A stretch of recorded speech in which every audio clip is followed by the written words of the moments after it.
Let's go. Everything's set up here. So I was getting sick as we were playing hockey last weekend when we had half our team sick.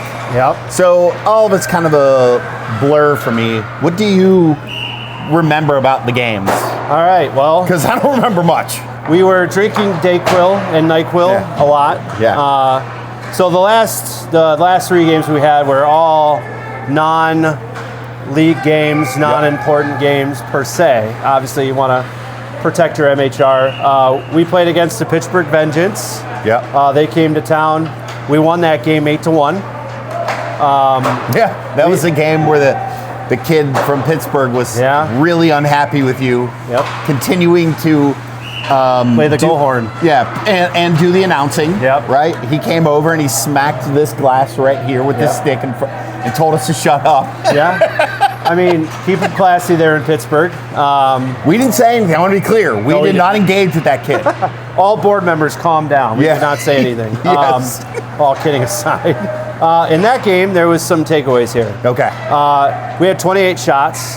Yeah, we had a lot of shots over those games. A lot of shots. They had 28. They had 11. So it wasn't too much for them. But of the 8 goals, this is a telltale sign here. 50% of those had an assist. That's huge. Yeah. That is huge. 50% of those had an assist. You're right. That does tell you a lot about what you need to be doing with the puck. Yep. And then everybody got sick Saturday night. I know Richie, Judah. I mean, pretty much the entire team. Trey was because that was his start against Menor. Yes. That's who we played next. On that Sunday, and it was a very ominously weird kind of game. I think there was some weather coming in, and it was like ghostly dead in this place. Yeah, which is kind of scary. It was late. So the takeaway from that one is obviously we were down some scorers, we were down some skaters. Our bench was different. We had 30 shots in that game versus their 14. That's insane. Right. And we lost 3-0. Yeah, I do recall this a little bit. That was a game where we were not passing the puck well. As a matter of fact, it is coming back to me a little bit. I can remember a few times Grayson, and I don't remember who the puck carrier was, but I can remember Grayson standing at the blue line, just waiting for the forward that had the puck to either pass it to him or dump the puck so he could go. But he was standing there like someone without a date to prom. Like it was awkward how long he was standing there. Yep, and obviously the score told it. Then we go and we have like a week break, and we got 1 game against the Eastside Tigers last week. Yeah. You were ill. There was a lot of people. We were falling like flies, and the kids that were sick ended up coming back, but it was obvious they were on mid-grade fuel, leaning towards empty, obviously after being sick. We ended up winning that game. We had 15 shots, scored 3 goals, 28 shots they had, and they had a star player that was blowing the brakes off everybody. She was phenomenal. Yeah, absolutely. Like it was unbelievable how easily she would cut through. Oh yeah. Our skaters. She was a hot knife. Yeah, I mean, I'm not even going to say she cut through our defenders. She cut through all our skaters. She flew past everyone. Yeah, she was really good. And I'm going to be honest, in that game, she had 4 other scoring chances that Caden did a great job of stopping. He was really good in that game. Yeah. Really good in that game. Those 4 shots would have resulted in another loss. Yeah. To an inferior opponent. But again, we had people out. We had people playing through illness. Yeah, they were gassed. It was a rough, but we're gonna focus this now to yours. But I got 3 things left to say. Number 1 is there's a theme for this season, and it's already showing itself. Okay. Here are the themes. When we don't pass and we play inferior opponents, the game is really close or we lose. Okay. When we don't pass and we play superior opponents, we get our barn doors blown off. Oh, yeah. Okay? Yeah. And then when we pass against inferior opponents, we blow them out and we hang 8-9 goals. Yeah. And when we pass against superior opponents, we are hanging in there, we're in the game, and we won a championship passing against a superior opponent. So I want to call to that theme as we focus on what you're going to talk about next, which is our league schedule game that's coming up. But that is a telltale sign. And the kids and the parents that are listening, if you talk to them, let them know that when they pass, they win, or they're very into it and it's a close game. When they don't pass, we either barely win, barely lose, or get blown out. That sounds like too simple a thing, but it's true. Yeah. Right? Like, I think about, because I can remember vividly just watching Grayson stand at the blue line, like, nobody was guarding him. Nope. They weren't defending him. Nope. But Wide two open. people were defending our puck carrier, and they were trying to get through those two people. Just push the puck into the zone. Let that guy who's not being defended go chase it down and make something happen. But you're right. You have to move the puck around. You have to allow the other team to get out of position. Yes. If they're out of position, you have an advantage. Absolutely. But if you're not moving the puck, then, or passing the puck effectively, then you're not putting them in that position where they have to be, what's the word I want to use? They have to be disciplined. Absolutely. Right? Yeah. And I was thinking about in one of the games where we had one of our skaters, posted at the top of the crease. It was our right wing. They're right where they're supposed to be, right? So that they could be open for a pass. But when that happens, one of two things happens. One, you force the other team to defend that skater, so you have one less person on the puck, right? Or two, they leave them wide open and they're literally just ready to dish it in. Right. So being disciplined and moving the puck to your teammates, critical. Yeah, I think it ties well into what you're about to talk about.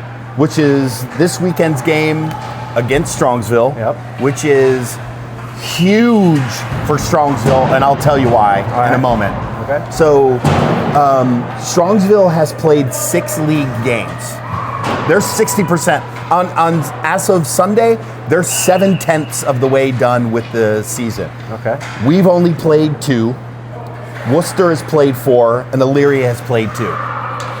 So Strongsville is going to be at the point real soon where points for them are at a premium. Oh, yeah. It's like the playoff race at the end of the NHL season. Great point. So for anybody that might not know, or kids that might not know, how are points determined? By winning and losing and ties. Yeah. So a win, you get 2 points for a win. You get nothing for a loss, but you get 1 point if you tie. Right. Yep. So Strongsville is at the point now where they're number 2 in our division. Yeah. So I'm going to go through the division, but then we're going to talk about the Strongsville game in particular. But they are going to need to win. There's no such thing as a need to win, right? At this point, I guess. Yeah. I don't know, but they're going to have to. So right now, the division shakes out this way. I don't know if you've looked at this or not. Yep. You have. So the Cleveland Sharks are the top of the division. They've played 5 games. They are 3-1-1 with 7 total points. Strongsville, 6 games in. They are 3-3, 6 total points. They are going to want to win Sunday badly. Yeah. Shaker Red Raiders, 3rd in the division at 2-1-2, 6 points. Elyria is 4th in the division, taking up that 4th playoff spot right now. They've only played 2 games like we have. They are 2-0, 4 points. They're in the driver's seat. Let's be honest. They are. Worcester is 5th in the division at 0-3-1, 1 point. And we are last in the division, 0-2-0, 0 points. We played Strongsville already. That was a game that we lost ourselves. Yeah. In my opinion. Yeah. That is a team that we should be able to beat without any problem. We should. So when you look at how much hockey we have played, how much better we have played in later games since that Strongsville game, how do you think this Strongsville game works out this time at home? I think we're a must-win. I wasn't going to say that yet. We have to win. They're hardened. They've played better teams in Strongsville, and we've beaten better teams in Strongsville. And if we play and pass, we'll win. Yeah. If we play disciplined, team hockey, that team should not be able to hang with us. We, not me. Right. Yeah. We, not me. And that's what's huge now. When you get to these division games, we're 0-2. We really can't lose anymore. No. We can get a point off a tie. Okay, that's going to help us catch up to some of these other teams. But we can't come out of weekends with 0 points. We got to win. We can't come out with 0 points anymore. Nope. Every goal is going to actually matter. Important now. 100%. So that's the division right now. So again, it's Cleveland Sharks, Strongsville Mustangs, Elyria Red Rangers, or Shaker Red Raiders, Elyria, what are the Elyria? Panthers. Yep. Worcester Oilers. Yep. And the Parma Flyers. Yep. All right. So let's focus a little bit on Sunday's game. Yep. All right. I have some data. Okay. Just a little bit of data. All right. But we talked about this, right? Strongsville's 3-3. We're 0-2. Strongsville's 6 points to our 0. I didn't want to say it. You said it, and I'm glad you did. It's an absolute must-win for both of these teams. Yeah. Strongsville has to bank points right now. Yep.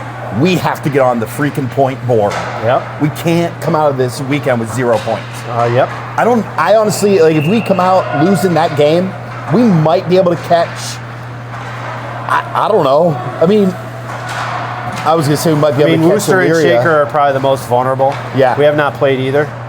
So I think that those are opportunities to, if you play them each 2 times, that's 4 games, that's 8 points.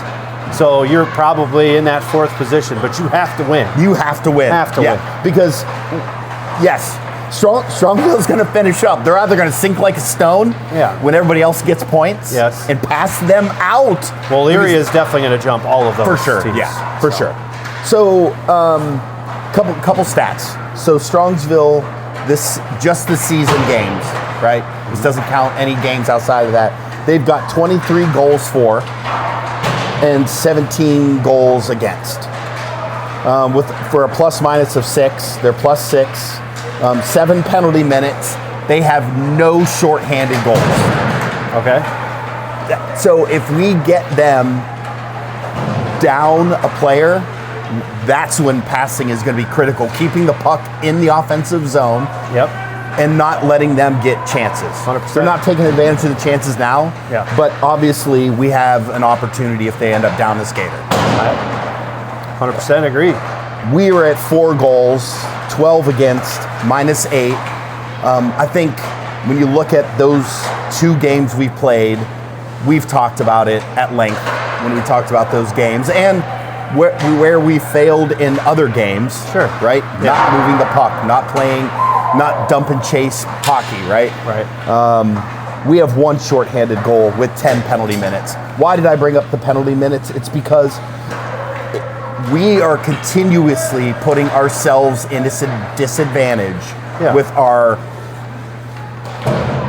post-whistle penalties. In fairness, though, I think we've tapered down, though. I think we've gotten better. Yes. But it's got to be more disciplined now when it's a league game. Yeah. Because this isn't a tournament. This isn't a pickup scrimmage game where you can go, well, it's just a scrimmage.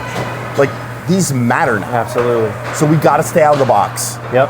And if they get in, we've got to be disciplined with the puck. We got to take advantage of it. I mean, what else do you think? I mean, the only thing I have, the last thing to summarize kind of what you were talking about, hustle. We talk about it all year.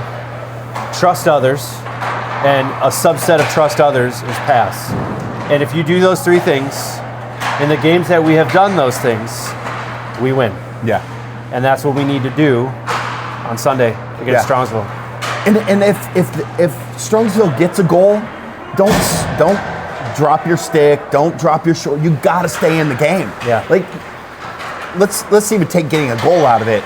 Let's say you take a shot and you miss. Well, every time you go like this, or like smack your stick, you're out of the play instantly, and you're affecting others.